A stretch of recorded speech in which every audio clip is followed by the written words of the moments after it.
మీ అందరి నుంచి నేను అర్థం చేసుకుంది ఇది. ముందుగా నేను మొన్న కాకినాడ వెళ్ళినప్పుడు ఇంతకుముందు విన్నాను, 2-3 సందర్భాలు విన్నాను. నాకున్న అనేక సమస్యల్లో ఈ ఇందాక మీరు చెప్పినట్టుగా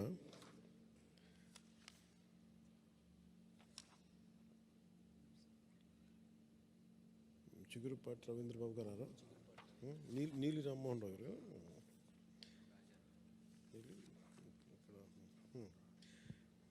ఇందాక నీలి రామ్మోహన్ రావు గారు చెప్పిన దాంట్లో బేసిక్ వైసీపీ వచ్చిన తర్వాత అంటే నేను విన్నది మొట్టమొదటి నుంచి ఈ ప్రభుత్వం వచ్చినప్పటి నుంచి పట్టా పుస్తకాల్లో నా తల్లిదండ్రులు నా వారసత్వంగా వచ్చిన పుస్తకం మీద, పట్టా పుస్తకం మీద ఈ ముఖ్యమంత్రి ఫోటో ఏంటి, జగన్ ఫోటో ఏంటి అని చిరాకు చాలామందిలో ఉంది. అలాగే నా పొలంలో నాకు సంక్రమించిన, నేను కొన్న కష్టార్జితంతోటో లేదంటే నాకు వారసత్వంగా సంక్రమించిన నా భూమిలో ఇతని రాయండి, ఇతని ముఖ చిత్రంతో ఈ రాయండి, హద్దులు రాయండి. వీటన్నిటి వెనకాల బేసిక్గా నేను ఇచ్చేవాడిని, మీరు తీసుకునేవాళ్ళు, మీరందరూ నా కింద లోబడి ఉండాలి. ఇది ఒక ప్రజాస్వామ్యబద్ధంగా, దీనికి ఒక భారతదేశ రాజ్యాంగం ఉంది, దీనికి అనుగుణంగా లోబడి పరిపాలించాలి అన్న ఆలోచన ఉంటే మటుకు ఇలాంటి పనులు చేయరు. భారతదేశం ఇందాక మీ నీతి ఆయోగ్ చెప్పినట్టుగా వాళ్ళందరూ కూడా కొన్ని చట్టాలను పంపించారు. నేను అర్థం చేసుకుంది, మన సంబంధిత రాష్ట్రాలకు పంపించారు. ఈ చట్టాల్లో తీరుతెన్నులు గమనించండి, ఏవి అమలు అంటే కొన్ని ఇబ్బందులు ఖచ్చితంగా ఉండొచ్చు. సో వాటిని కరెక్ట్ చేయడానికి వాటిని ఒక ముసాయిదా చట్టంలా పంపించారు, అంతే కదా నేను అర్థం చేసుకుంది. ఒక ముసాయిదా చట్టం పంపించారు, అంతేనా తెలుగులో? దీన్ని వీళ్ళు ముందే యాక్ట్ చేశారు. 2019 డిసెంబర్లో స్టార్ట్ చేసింది, ఆల్రెడీ ఇంప్లిమెంట్ చేసి దీన్ని రాష్ట్రపతి అప్పీల్కి పంపించారు, స్టేట్ చట్టం కాబట్టి. సో ఇందులో ఏమేమి రాబోతున్నాయి ముందుగానే ఆచరణలో పెట్టేశారు. దాంట్లో రాళ్ళు పాతడం కానీ, లేదంటే పట్టా పుస్తకాల్లో ముఖం వేసుకోవడం కానీ, అంటే సంపూర్ణంగా అంటే నేను అర్థం చేసుకుంది ఒక్క మాటలో చెప్పాలంటే, 1 సెంటు భూమి ఉన్న, 1/2 సెంటు ఉన్న భూమి సొంతదారుడి నుంచి ఎంత పెద్దవాళ్ళైనా సరే మొత్తం భూ హక్కులు ఎవరైతే పరిపాలిస్తారో వాళ్ళ గుప్పిట్లో ఉంటాయి.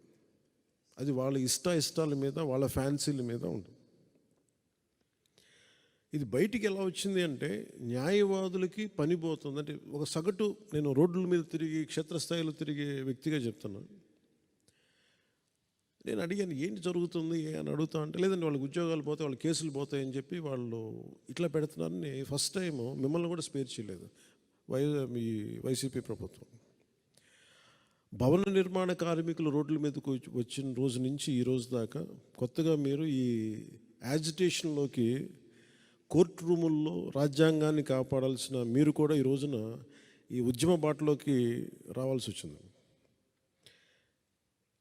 ఇది ఖచ్చితంగా జనసేనకి, ముఖ్యంగా నాకు, ఈ పార్టీ ఏర్పాటుకు కూడా legal luminary, legal genius Nani Palkhivala గారి స్ఫూర్తి నాకు. అని హీ వాజ్ ఆయనకి నేను చెప్పుకుంటే ఒక ఏకలవ్య శిష్యుడు నేను ఆయనకి. ఆయన లేకపోయినా మన మధ్యలో నేను ఆయన్ని సంపూర్ణంగా స్ఫూర్తి తీసుకున్నాను. ముఖ్యంగా కేశవానంద మీరు చెప్తున్నప్పుడు ఇందాక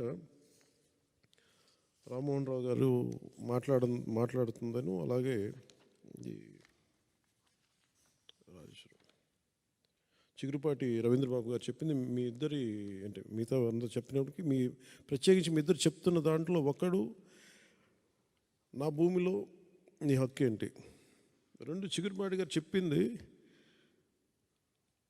ఇట్ ఈస్ యాంటీ కాన్స్టిట్యూషనల్. ఇది సో నేను అర్థం చేసుకుంది కూడా మీకు దగ్గర ఇటు కేశవానంద భారతి గారి ఒక చిన్నపాటి ఆస్తి తగాదా, ఒక మఠం తాలూకు ఆస్తి ప్రాథమిక హక్కుల ఉల్లంఘనగా ఎలా సుప్రీంకోర్టు దాకా వెళ్ళిందో, ఇది కూడా మీరు ఉమామహేశ్వర గారు, మీ పేరు కోటేశ్వర గారు, ప్రాథమిక హక్కుల ఉల్లంఘనకి వెళ్ళిపోతుంది.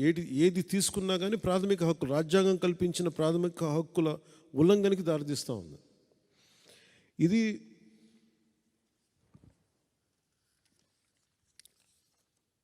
అంటే మీకు ఇది జగన్ దీన్ని ఎలా అనుకూలంగా తీసుకుంటున్నాడంటే ఆయనకి వైజాగ్లో వచ్చి దోచుకున్న ప్రాపర్టీస్ అన్నిటిని లెజిటిమేట్ చేసుకోవడానికి ఇది తెచ్చుకున్న చట్టంలా ఉంది అది. అంటే వైజాగ్లో వాళ్ళు దోచుకున్న ఆస్తులకి లెజిటిమైజ్ చేసుకునేందుకు చట్టంలో ఇది ఒకటి ఉంది.